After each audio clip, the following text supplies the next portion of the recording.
ਸਤਿ ਸ੍ਰੀ ਅਕਾਲ ਜੀ। ਸਤਿ ਸ੍ਰੀ ਅਕਾਲ ਜੀ। I hope ਤੁਹਾਡੀ ਐਪਸ ਦੀ ਤਿਆਰੀ ਵਧੀਆ ਚੱਲ ਰਹੀ ਹੋਵੇਗੀ। My name is Sandeep Singh and ਅੱਜ ਆਪਾਂ ਡਿਸਕਸ ਕਰਾਂਗੇ ਪੈਰਾਫਰੇਜ਼ਿੰਗ ਬਾਰੇ। ਪੈਰਾਫਰੇਜ਼ਿੰਗ ਇੱਕ ਬੜੀ ਹੀ ਇੰਪੋਰਟੈਂਟ ਟਰਮ ਆ ਜਿਹੜੀ ਕਿ ਆਪਾਂ ਆਇਲਸ ਦੀ ਟਾਸਕ 1 ਜਾਂ ਟਾਸਕ 2 ਦੇ ਇੰਟਰੋਡਕਸ਼ਨ ਨੂੰ ਰੀਫਰੇਜ਼ ਕਰਨ ਦੇ ਲਈ ਕੀ ਹੈ ਯੂਜ਼ ਕਰਦੇ ਹਾਂ। ਪੈਰਾਫਰੇਜ਼ਿੰਗ ਦਾ ਮਤਲਬ ਇਹ ਹੁੰਦਾ ਹੈ ਕਿ ਆਪਾਂ ਆਇਲਸ ਦੀ ਕੋਈ ਵੀ ਇੰਟਰੋਡਕਸ਼ਨ ਦਿੱਤੀ ਵੀ ਹੈ ਉਸ ਨੂੰ ਚੇਂਜ ਕਰਕੇ ਲਿਖਣਾ। ਫੋਰ ਐਗਜ਼ਾਮਪਲ ਆਮ ਤੌਰ ਤੇ ਦੇਖਿਆ ਜਾਂਦਾ ਹੈ ਟਾਸਕ 1 ਟਾਸਕ 2 ਦੀ ਜੋ ਇੰਟਰੋਡਕਸ਼ਨ ਦਿੱਤੀਆਂ ਹੋਈਆਂ ਨੇ ਉਹਨਾਂ ਨੂੰ ਚੇਂਜ ਕਰਕੇ ਅਸੀਂ ਆਪਣੀ ਹੀ ਵਰਡ ਦੇ ਵਿੱਚ ਲਿਖਣਾ ਹੁੰਦਾ ਹੈ, ਜਿਸ ਨੂੰ ਕਿ ਪੈਰਾਫਰੇਜ਼ਿੰਗ ਕਿਹਾ ਜਾਂਦਾ ਹੈ। ਚਲੋ ਅੱਗੇ ਆਪਾਂ ਪੜ੍ਹਦੇ ਹਾਂ ਵੀ ਪੈਰਾਫਰੇਜ਼ਿੰਗ ਜੇ ਆਪਾਂ ਨਹੀਂ ਕਰਦੇ, ਪਹਿਲਾਂ ਆਪਾਂ ਜਾਣਾਂਗੇ ਪੈਰਾਫਰੇਜ਼ਿੰਗ ਕਿਉਂ ਇੰਪੋਰਟੈਂਟ ਹੁੰਦੀ ਹੈਗੀ। ਸੈਕੰਡ ਥਿੰਗ, ਜੇ ਆਪਾਂ ਪੈਰਾਫਰੇਜ਼ਿੰਗ ਨਹੀਂ ਕਰਦੇ ਤਾਂ ਇਸ ਨਾਲ ਆਪਣੇ ਟਾਸਕ ਦੀ ਮਾਰਕਿੰਗ ਦੇ ਉੱਪਰ ਜਾਂ ਆਪਣੇ ਬੈਂਡ ਸਕੋਰ ਦੇ ਉੱਪਰ ਕੀ ਅਸਰ ਪੈਂਦਾ ਹੈ ਆਪਾਂ ਅੱਗੇ ਸਮਝਾਂਗੇ।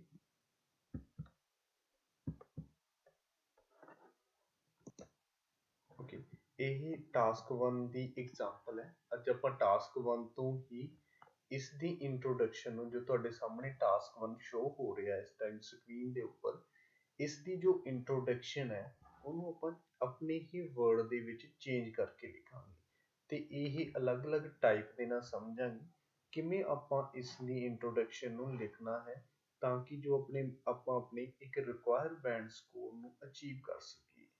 ਚਲੋ ਇਸੇ ਤਰ੍ਹਾਂ ਆਪਾਂ ਅੱਗੇ ਵਧਦੇ ਹਾਂ।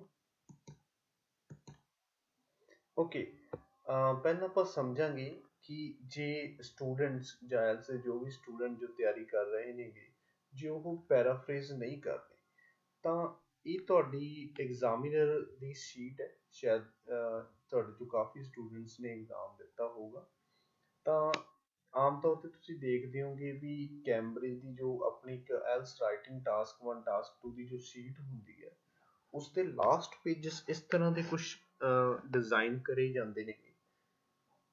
ਤਾਂ ਆਪਾਂ ਸਮਝਾਂਗੇ ਵੀ ਜੇ ਆਪਾਂ ਪੈਰਾਫਰੇਜ਼ ਨਹੀਂ ਕਰਦੇ ਤਾਂ ਉਸ ਦੇ ਨਾਲ ਕੀ ਇੰਪੈਕਟ ਪੈਂਦਾ ਹੈ। ਤਾਂ ਇਸ ਦੇ ਵਿੱਚੋਂ ਆਪਣਾ ਇੱਕ ਮੇਨ ਟੌਪਿਕ ਹੈ ਮੈਮੋਰਾਈਜ਼ ਸਟੇਟਮੈਂਟ। ਜੇ ਤੁਸੀਂ, ਮੈਂ ਇਸ ਚੀਜ਼ ਨੂੰ ਹਾਈਲਾਈਟ ਕਰ ਰਿਹਾ ਹਾਂ, memorise statement.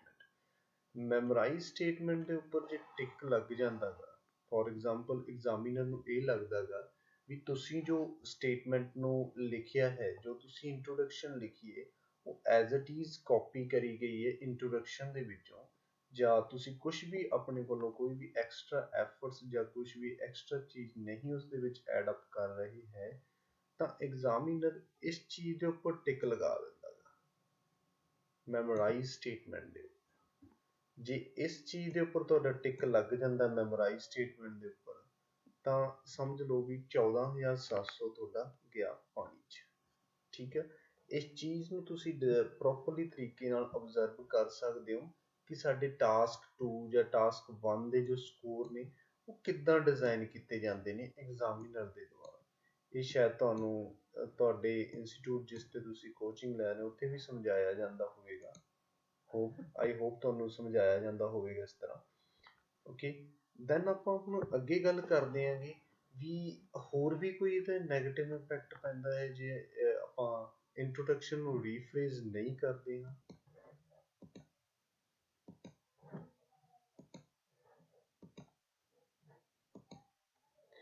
Okay, second effect ਕੀ ਪੈਂਦਾ ਹੈ if the student do not paraphrase. ਜੇ ਪੈਰਾਫਰੇਜ਼ ਨਹੀਂ ਕਰਦੇ ਤਾਂ ਉਹਦਾ ਸੈਕਿੰਡ ਇੰਪੈਕਟ ਕੀ ਪੈਂਦਾ ਹੈ।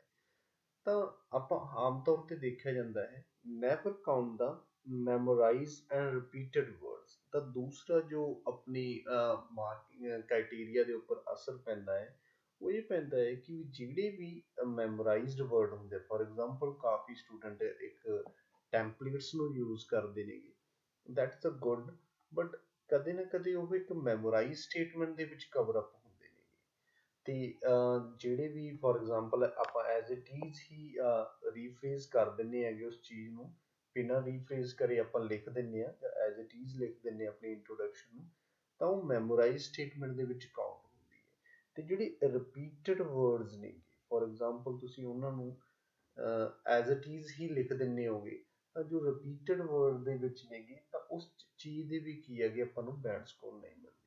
ਥਰਡ ਜਿਹੜਾ ਮੋਸਟ ਆਪਾਂ ਕਹਿੰਦੇ ਪਾਵਰਫੁਲ ਇੰਪੈਕਟ ਪੈਂਦਾ ਹੈ ਉਹ ਇਹ ਹੈ ਵੀ ਆਪਣੀ ਜਿਹੜੀ ਇੰਟਰੋਡਕਸ਼ਨ ਆ ਇਨਕੰਪਲੀਟ ਮੰਨੀ ਜਾਂਦੀ ਹੈ। ਇਟ ਮੀਨਸ ਆਪਾਂ ਨੂੰ ਇੰਟਰੋਡਕਸ਼ਨ ਦੇ ਬੈਂਡ ਸਕੋਰ ਤੁਹਾਡੇ ਜੋ ਬੈਂਡ ਸਕੋਰ ਨੇ ਉਹਨਾਂ ਦੇ ਵਿੱਚੋਂ ਡਿਡਕਟ ਕਰ ਲਏ ਜਾਣਗੇ। ਨੈਕਸਟ ਆਪਾਂ ਚੱਲਦੇ ਹਾਂ ਕਿ ਕਿਉਂ ਲੋੜ ਹੈ, ਕਿਉਂ ਆਪਾਂ ਨੂੰ ਪੈਰਾਫਰੇਜ਼ਿੰਗ ਕਰਨ ਦੀ ਲੋੜ ਹੈ।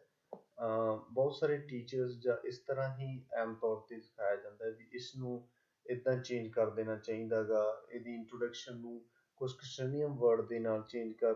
ਅੱਜ ਆਪਾਂ ਸਮਝਾਂਗੇ ਵੀ ਪੈਰਾਫਰੇਜ਼ ਕਰਨਾ ਕਿਉਂ ਜ਼ਰੂਰੀ ਹੁੰਦਾ ਹੈ।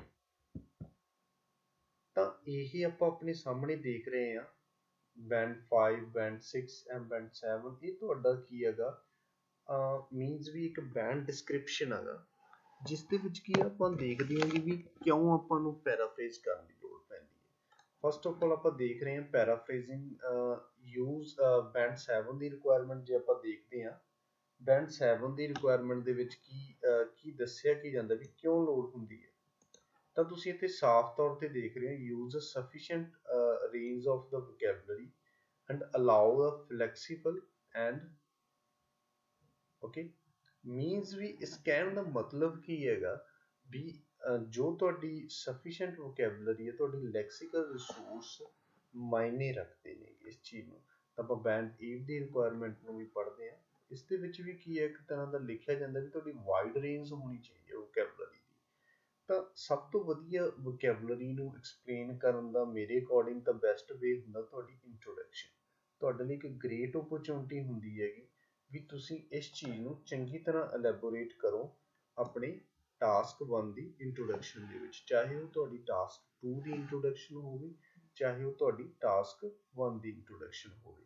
ਤਾਂ ਅੱਗੇ ਆਪਾਂ ਸਮਝਾਂਗੇ ਵੀ ਕਿਸ ਤਰ੍ਹਾਂ ਆਪਾਂ ਸਮਝਾਂਗੇ ਵੀ ਅੱਗੇ ਬੈਂਡ 6 ਲਈ ਕੀ ਰਿਕੁਆਇਰਮੈਂਟਸ ਹੁੰਦੀਆਂ ਹਨ, ਕਿਸ ਤਰ੍ਹਾਂ ਦੀ ਤੁਹਾਨੂੰ ਇੰਟਰੋਡਕਸ਼ਨ ਲਿਖਣੀ ਚਾਹੀਦੀ। ਜੇ ਤੁਹਾਡੀ ਰਿਕੁਆਇਰਮੈਂਟ ਬੈਂਡ 7 ਹੈ ਤਾਂ ਆਪਾਂ ਕਿਸ ਤਰ੍ਹਾਂ ਦੀ ਇੰਟਰੋਡਕਸ਼ਨਸ ਨੂੰ ਲਿਖ ਸਕਦੇ ਹਾਂ ਜਾਂ ਕਿਸ ਤਰ੍ਹਾਂ ਦੀ ਸੈਂਟੈਂਸਸ ਤੁਹਾਨੂੰ ਕੀ ਆ ਤੁਹਾਡੇ ਟਾਸਕ 1 ਦੇ ਵਿੱਚ ਯੂਜ਼ ਕਰਨੇ ਚਾਹੀਦੇ ਆ। ਅੱਜ ਆਪਾਂ ਇਕੱਲਾ ਟਾਸਕ 1 ਨੂੰ ਵੀ ਡਿਸਕਸ ਕਰਾਂਗੇ।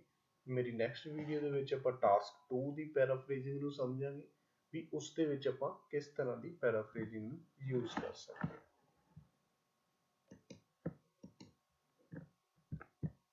ਓਕੇ ਇਸ ਸਟੇਟਮੈਂਟ ਨੂੰ ਜੇ ਆਪਾਂ ਧਿਆਨ ਨਾਲ ਪੜ੍ਹਦੇ ਹਾਂ ਇਹੀ ਹੈ ਆਪਣੀ ਬੈਂਡ 6 ਦੀ ਜੋ ਸਟੇਟਮੈਂਟ ਹੈ ਇਹਨੂੰ ਮੈਂ ਆਮ ਤੌਰ ਤੇ ਇੱਕ ਸਿਨੋਨਿਮ ਅਪਰੋਚ ਵੀ ਕਹਿ ਦਿੰਦਾ ਗਾ। ਦੈਟ ਮੀਨਸ ਇਸ ਦੇ ਵਿੱਚ ਕੀ ਹੈ ਜੇ ਤੁਸੀਂ ਧਿਆਨ ਨਾਲ ਦੇਖੋ ਕੁਝ ਕੁ ਮੈਂ ਵਰਡਸ ਨੂੰ ਹਾਈਲਾਈਟ ਕਰਿਆ ਹੋਇਆ ਇਹਦੇ ਵਿੱਚ। ਪੜ੍ਹਦੇ ਆਪਾਂ ਕਿਸ ਤਰ੍ਹਾਂ bar charts show the distributions of employment among agriculture services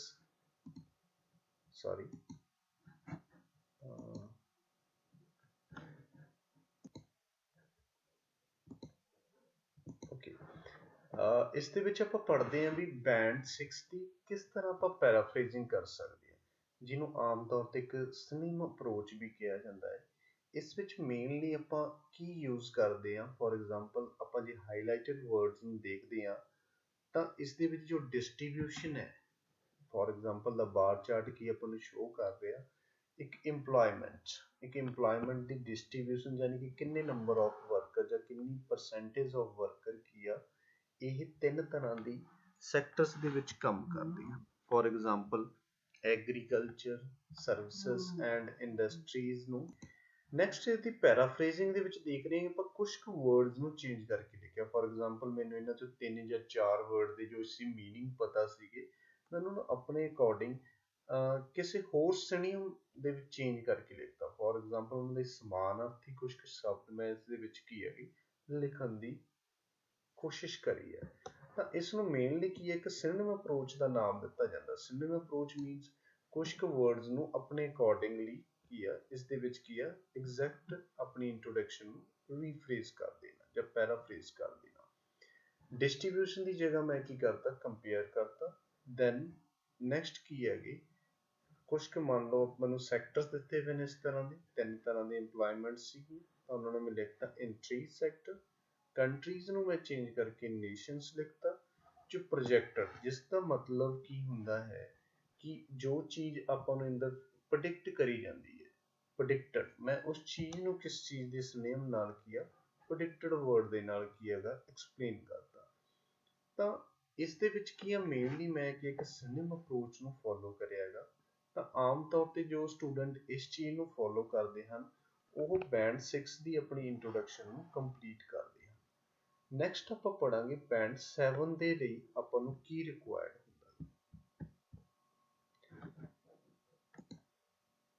okay, ਇਸ ਨੂੰ ਵੀ ਆਪਾਂ ਇੱਕ ਵਾਰ ਹੋਰ ਦੇਖਦੇ ਹਾਂ ਕਿ ਬੈਂਡ 7, ਇਸ 'ਚ ਦੂਸਰੀ ਅਪਰੋਚ ਹੈ, ਇਸ ਨੂੰ ਆਪਾਂ ਇੱਕ ਗ੍ਰਾਮੈਟੀਕਲ ਅਪਰੋਚ ਦੀ ਫਾਰਮ ਨਾਲ ਦੇਖਦੇ ਹਾਂ। Grammatical approach means for example ਇਸ ਦੇ ਵਿੱਚ ਆਪਾਂ ਕੋਈ ਸਿਨੋਨਿਮ ਅਪਰੋਚ ਨਹੀਂ ਫੋਲੋ ਕਰਾਂਗੇ, ਇਹਨੂੰ ਕੀ ਆਪਾਂ ਗ੍ਰਾਮੈਟੀਕਲੀ ਚੀਜ਼ ਨੂੰ ਸਮਝਾਂਗੇ, ਦੈਨ ਉਸ ਨੂੰ ਫॉर एग्जांपल ਜੇ ਇੰਟਰੋਡਕਸ਼ਨ ਆਪਾਂ ਨੂੰ ਐਕਟਿਵ ਫਾਰਮ ਦੇ ਵਿੱਚ ਦਿੱਤੀ ਹੈ ਤਾਂ ਉਸ ਨੂੰ ਆਪਾਂ ਪੈਸਿਵ ਫਾਰਮ ਦੇ ਵਿੱਚ ਚੇਂਜ ਕਰਾਂਗੇ।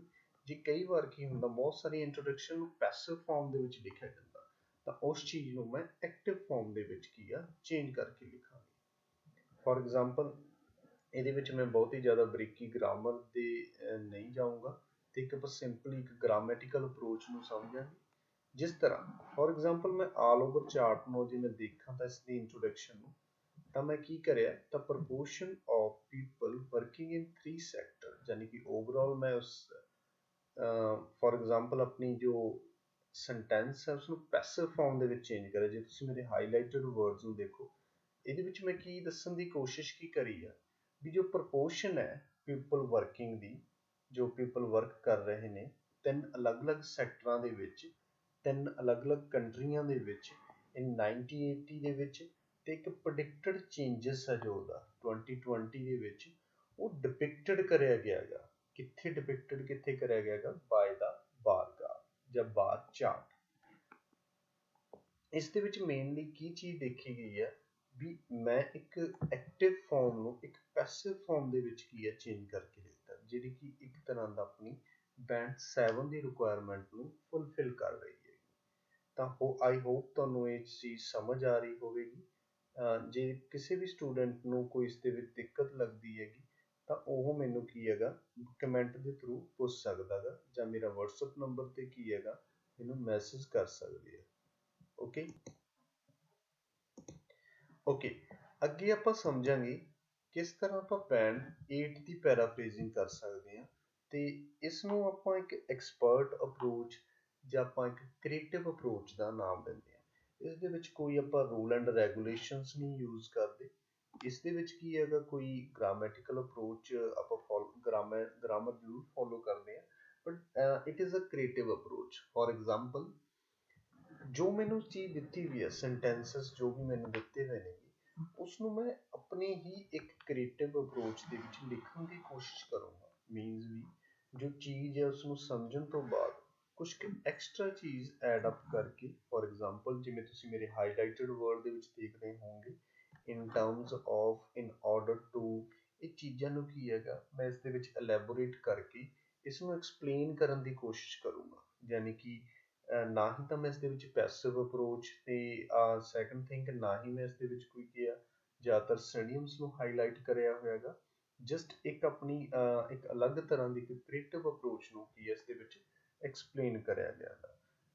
ਓਕੇ, ਦੇਖਦੇ ਹਾਂ ਵੀ ਆਪਾਂ ਉਸ ਚੀਜ਼ ਨੂੰ ਕਿਵੇਂ ਕਰਿਆ ਗਿਆ ਹੈਗਾ। ਫॉर एग्जांपल ਤੁਸੀਂ ਦੇਖ ਰਹੇ ਹੋਵੋਗੇ ਬਾਰ chart ਕੰਪੇਅਰਸ 3 different nations in terms of the number of peoples, यानी कि जितने number of people employed in the 3 major sectors, ਜਾਂ ਆਪਾਂ fields ਵੀ ਇਹਨਾਂ ਨੂੰ ਲਿਖ ਸਕਦੇ ਹਾਂ।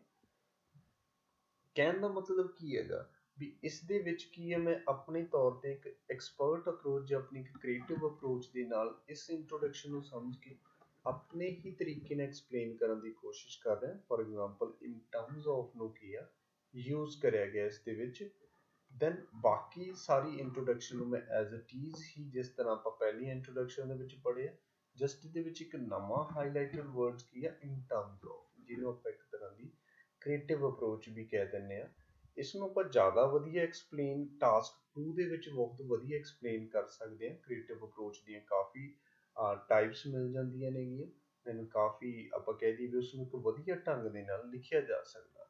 ਦੈਟ ਇਜ਼ ਇਹ ਇੱਕ ਛੋਟੀ ਜਿਹੀ ਅਪਰੋਚ ਸੀਗੀ ਤਾਂ ਕਿ ਆਪਾਂ ਤੁਹਾਨੂੰ ਐਲੈਬੋਰੇਟ ਕਰ ਸਕੀਏ ਵੀ ਕਿਸ ਤਰ੍ਹਾਂ ਬੈਂਡ 6, ਬੈਂਡ 7 ਤੇ ਬੈਂਡ 8 ਦੀ ਰਿਕੁਆਇਰਮੈਂਟ ਨੂੰ ਫੁੱਲਫਿਲ ਕਰਿਆ ਜਾ ਸਕਦਾ ਹੈ।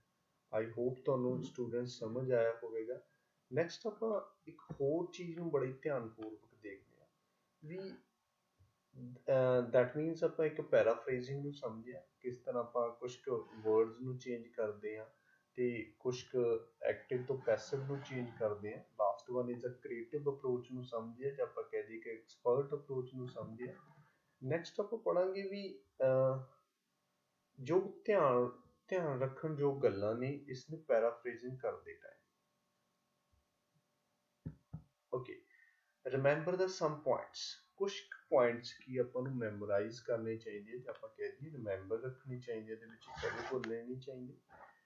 Don't spend more than 1 minute on the paraphrasing. ਕਦੇ ਵੀ ਇੱਕ, ਚਾਹੇ ਉਹ ਟਾਸਕ 1 ਦੀ ਪੈਰਾਫਰੇਜ਼ਿੰਗ ਹੈਗੀ, ਇੰਟਰੋਡਕਸ਼ਨ ਹੈਗੀ ਤੁਹਾਡੀ, ਚਾਹੇ ਉਹ ਟਾਸਕ 2 ਦੀ ਹੈ, ਇਹੀ ਟਾਈਮ ਨਾ ਲੱਗ ਜਾਏ ਵੀ ਤੁਸੀਂ ਇਹੀ ਸੋਚਦੇ ਰਹੋ ਵੀ ਮੈਨੂੰ ਪੈਸਿਵ ਫਾਰਮ ਦੇ ਵਿੱਚ ਲਿਖਾਂ, ਜਾਂ ਸਲਿਮ ਅਪਰੋਚ ਦੇ ਨਾਲ ਲਿਖਾਂ, ਜਾਂ ਇੱਕ ਕ੍ਰੀਏਟਿਵ ਅਪਰੋਚ ਦੇ ਨਾਲ ਲਿਖਾਂ। ਤਾਂ ਉਹਦੇ ਮੇਨ ਧਿਆਨ ਦੇਣ ਵਾਲੀ ਕੀ ਗੱਲ ਹੋਣੀ ਚਾਹੀਦੀ ਹੈ ਵੀ ਕਦੇ ਵੀ 1 ਮਿੰਟ ਤੋਂ ਜ਼ਿਆਦਾ ਇਸ ਤੇ ਪੈਰਾਫਰੇਜ਼ਿੰਗ ਤੇ ਤੁਸੀਂ ਨਹੀਂ ਸਪੈਂਡ ਕਰਨਾ। Okay, and second is most important thing, be selective. Don't to try paraphrasing everything. ਮੈਂ ਬਹੁਤ ਸਾਰੇ ਸਟੂਡੈਂਟਸ ਨੂੰ ਦੇਖਦਾ ਹਾਂ ਕਿ ਉਹ ਕਾਫੀ ਵਰਡ ਦੇ ਜੋ ਸਿਨੋਨਿਮਸ ਨੇਗੇ ਉਹ ਰੋਂਗ ਵੇ ਦੇ ਨਾਲ ਯੂਜ਼ ਕਰਦੇ ਨੇ। For example, most of the time ਕੀ ਹੈ ਕਿ ਬੱਚੇ ਚਿਲਡਰਨ ਦੇ ਸਮਾਨਾਰਥੀ ਸ਼ਬਦਾਂ ਦੇ ਵਿੱਚ ਕਿਡਸ ਨੂੰ ਲਿਖਣ ਦੀ ਕੋਸ਼ਿਸ਼ ਕਰਦੇ ਨੇ, ਜਾਂ ਕਾਫੀ ਹੋਰ ਵੀ ਕਈ ਐਗਜ਼ਾਮਪਲਸ ਨੇਗੀਆਂ। ਤਾਂ ਕਿਡਸ ਕੀ ਇੱਕ ਤਰ੍ਹਾਂ ਦਾ ਇਨਫੋਰਮਲ ਵਰਡ, ਇਹਨੂੰ ਤੁਸੀਂ ਕੀ ਆਪਣੀ ਫਾਰਮਲ ਰਾਈਟਿੰਗ ਦੇ ਵਿੱਚ ਨਹੀਂ ਲਿਖ ਸਕਦੇ। ਠੀਕ ਹੈ, ਕਈ ਵਾਰ ਫੋਰ ਐਗਜ਼ਾਮਪਲ ਟੀਚਰ ਦੀ ਜਗ੍ਹਾ ਬੱਚੇ ਲੈਕਚਰਰ ਨੂੰ ਵੀ ਯੂਜ਼ ਕਰਦੇ ਨੇਗੇ। ਠੀਕ ਹੈ, ਜੇ ਆਪਾਂ ਕਹਿ ਦਈਏ ਕਾਫੀ ਹੋਰ ਤਰ੍ਹਾਂ ਦੇ ਸਿਨੋਨਿਮਸ ਵਰਡਸ ਨੇਗੇ ਜੋ ਫਿਲਹਾਲ ਮੇਰੇ ਮਾਈਂਡ 'ਚ ਨਹੀਂ ਆ ਰਹੇ। ਕਾਫੀ ਹੋਰ ਵੀ ਵਰਡ ਨੇ ਜਿਹੜੇ ਕਿ ਐਜ਼ ਇਟ ਇਜ਼ ਸਟੂਡੈਂਟਸ ਲਿਖਣ ਦੀ ਕੋਸ਼ਿਸ਼ ਕਰਦੇ ਨੇ, ਤੇ ਮੈਂ ਕਾਫੀ ਉਸ ਚੀਜ਼ ਨੂੰ ਮੀਨਸ ਕੀ ਹੈਗਾ ਹਾਈਲਾਈਟ ਕਰ ਦਾਂਗਾ ਤੇ ਕਾਫੀ ਵਾਰ ਸਟੂਡੈਂਟਸ ਨੂੰ ਐਕਸਪਲੇਨ ਵੀ ਕਰ ਦਾਂਗਾ। ਤਾਂ ਬੀ ਸਿਲੈਕਟਿਵ। ਜਿਹੜੇ ਚੀਜ਼ਾਂ ਦੇ ਤੁਹਾਨੂੰ ਲੱਗਦਾ ਵੀ ਸਮਾਨਾਰਥੀ ਸ਼ਬਦ ਬਿਲਕੁਲ ਐਕੂਰੇਟ ਨੇ, ਤੁਸੀਂ ਉਹੀ ਵਰਡਸ ਨੂੰ ਕੀ ਆ ਪੈਰਾਫਰੇਜ਼ ਕਰਨਾ। ਲਾਸਟ ਵਨ, ਹੁਣ ਆਪਾਂ ਇਹ ਪੈਰਾਫਰੇਜ਼ਿੰਗ ਵਾਲੀ ਚੀਜ਼ ਸਿੱਖੀਏ ਕਿੱਥੋਂ? ਤਾਂ ਇਸ ਦੇ ਲਈ ਕੀ ਹੈਗਾ, ਤੁਹਾਨੂੰ ਇੱਕ ਚੰਗੇ ਸੈਂਪਲ ਆਨਸਰ ਪੜ੍ਹਨ ਦੀ ਜ਼ਰੂਰਤ ਆ ਜੋ ਤੁਹਾਡੇ ਲਈ ਹੈਲਪਫੁਲ ਹੋਣਗੇ, ਤੁਹਾਡੀ ਹੀ ਵਧੀਆ ਇੱਕ ਵੋਕੈਬ। ਓਕੇ, ਸੈਂਪਲ ਆਨਸਰ ਪੜ੍ਹਨ ਦਾ ਫਾਇਦਾ ਕੀ ਹੁੰਦਾ? ਸੈਂਪਲ ਆਨਸਰ ਪੜ੍ਹਨ ਦੇ ਤੁਹਾਨੂੰ ਬਹੁਤ ਸਾਰੇ ਫਾਇਦੇ ਨੇਗੇ। ਜਿਵੇਂ ਆਪਾਂ ਟਾਸਕ 2 ਦੇ ਵਿੱਚ ਕਈ ਵਾਰ ਐਡਵਾਂਟੇਜਸ ਲਿਖਦੇ ਹਾਂ, ਉਸੇ ਤਰ੍ਹਾਂ ਹੀ ਇਹਦੇ ਬਹੁਤ ਸਾਰੇ ਫਾਇਦੇ ਨੇ ਸੈਂਪਲ ਆਨਸਰ ਪੜ੍ਹਨ ਦੇ। ਪਹਿਲਾ ਤਾਂ ਫਾਇਦਾ ਇਹ ਹੁੰਦਾ ਹੈਗਾ ਕਿ ਆਪਾਂ ਨੂੰ ਇੱਕ ਵਰਡਸ ਨੂੰ ਇੱਕ ਪੈਟਰਨ ਸਮਝਣ ਨੂੰ ਮਿਲਦਾ ਹੈਗਾ। ਠੀਕ ਹੈ, ਪੈਟਰਨ ਦੇ ਵਿੱਚ ਕੀ ਹੁੰਦਾ ਹੈਗਾ, ਮੀਨਸ ਵੀ ਆਪਾਂ ਨੂੰ ਹਰ ਇੱਕ ਚੀਜ਼ਾਂ ਐਕਸਪਲੇਨ ਤੇ ਐਕੂਰੇਟ ਵੇ ਦੇ ਨਾਲ ਮਿਲਦੀਆਂ ਨੇਗੀਆਂ। ਸੈਕੰਡ ਥਿੰਗ ਕੀ ਹੈਗਾ ਕਿ ਇਸ ਤੋਂ ਸਾਨੂੰ ਇੱਕ ਵਧੀਆ vocab. And third is most important, ਤੁਹਾਨੂੰ ਮੈਂ ਦੱਸ ਹੀ ਚੁੱਕਿਆ ਹੈਗਾ ਵੀ ਤੁਹਾਡੀ ਪੈਰਾਫਰੇਜ਼ਿੰਗ ਵੀ ਇੰਪਰੂਵ ਹੁੰਦੀ ਹੈ ਇਹਦੇ ਨਾਲ। ਠੀਕ ਹੈ, ਤਾਂ ਕੀ ਹੈਗਾ ਇੱਕ ਵਧੀਆ ਸੈਂਪਲ ਆਨਸਰ ਤੁਸੀਂ ਇਹਦੇ ਵਿੱਚ ਪੜ੍ਹ ਸਕਦੇ ਹੋਗੇ। ਮੇਰੇ ਅਕੋਰਡਿੰਗ ਮੈਂ ਕਾਫੀ ਇੱਕ ਸੈਂਪਲ ਆਨਸਰ ਆਪਣੇ ਇੱਕ ਇੰਸਟਾਗ੍ਰਾਮ ਚੈਨਲ ਤੇ ਪਾਉਣਾਗਾ, ਤਾਂ ਤੁਸੀਂ ਉਸ ਤੋਂ ਵੀ ਕੀ ਹੈਗੇ ਆਪਣੀ ਜੋ ਡਿਸਕ੍ਰਿਪਸ਼ਨ ਦੇ ਵਿੱਚ ਤੁਹਾਨੂੰ ਲਿੰਕ ਮਿਲ ਜਾਊਗਾ, ਤੁਸੀਂ ਉੱਥੇ ਜਾ ਕੇ ਆਪਣੇ ਜੋ ਸੈਂਪਲ ਆਨਸਰ ਇੱਕ ਵਧੀਆ ਸੈਂਪਲ ਆਨਸਰ ਪੜ੍ਹ ਸਕਦੇ ਹੋ। ਜਾਂ ਸਾਈਮਨ ਦੀ ਇੱਕ ਸਾਈਟ ਹੈਗੀ, ਤੁਸੀਂ ਉਸ ਤੋਂ ਵੀ ਜਾ ਕੇ ਕੀ ਹੈਗੇ ਵਧੀਆ ਆਪਣੇ ਇੱਕ ਸੈਂਪਲ ਆਨਸਰਸ ਨੂੰ ਰੀਡ ਕਰ ਸਕਦੇ ਹੋ। ਆਈ ਹੋਪ ਤੁਹਾਨੂੰ ਬੱਚੇ ਸਮਝ ਆਇਆ ਹੋਵੇਗਾ। ਜੇ ਤੁਹਾਨੂੰ ਫਿਰ ਵੀ ਕੋਈ ਡਾਊਟ ਲੱਗਦਾ ਹੈ, ਕੋਈ ਚੀਜ਼ ਨਹੀਂ ਸਮਝ ਆ ਰਹੀ, ਤਾਂ ਤੁਸੀਂ ਮੈਨੂੰ ਇਸ ਨੰਬਰ ਤੇ WhatsApp ਮੈਸੇਜ ਵੀ ਕਰ ਸਕਦੇ ਹੋਗੇ ਤੇ ਨੀਚੇ ਕਮੈਂਟ ਵੀ ਕਰ ਸਕਦੇ ਹੋਗੇ। ਥੈਂਕ ਯੂ ਸੋ ਮਚ, ਤੁਹਾਡਾ ਬਹੁਤ ਬਹੁਤ ਧੰਨਵਾਦ।